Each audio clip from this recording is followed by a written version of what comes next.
જો મિત્રો તમારી પાસે 2023 પહેલાનું પેટ્રોલ વાહન છે તો આ વિડીયો ખાસ ધ્યાનથી જોજો, કારણ કે ખૂબ જાણકારી વાળો વિડીયો છે.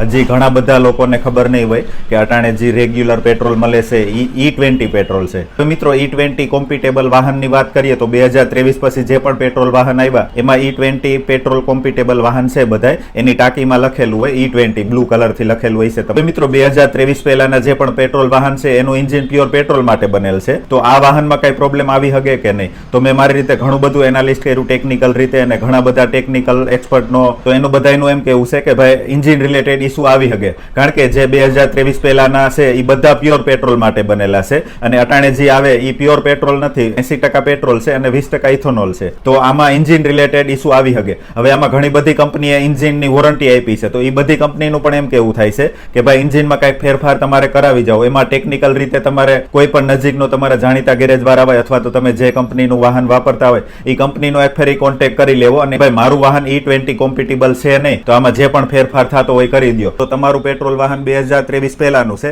અને આ E20 પેટ્રોલ ચાલુ થયું એને લગભગ એપ્રોક્સલી 2 થી 3 મહિના થયા છે. તો 2 થી 3 મહિનાની અંદર તમારા વાહનમાં કાંઈ પણ તમે ફેરફાર જોયેલો કે ભાઈ પિકઅપ ઓછું આવતું હોય, અથવા તો એન્જિન રિલેટેડ કાંઈ ઇસ્યુ આવ્યું હોય, અથવા તો એવરેજ ઓછી આવતી હોય? કારણ કે ઘણા બધા એક્સપર્ટનું એવું કેવું છે કે ભાઈ જે પણ જૂના વાહન છે એમાં એન્જિન રિલેટેડ ઇસ્યુ આવી શકે. તો તમારા વાહનમાં કાંઈ ઇસ્યુ આવ્યો કે નહીં કમેન્ટમાં લખી નાખજો.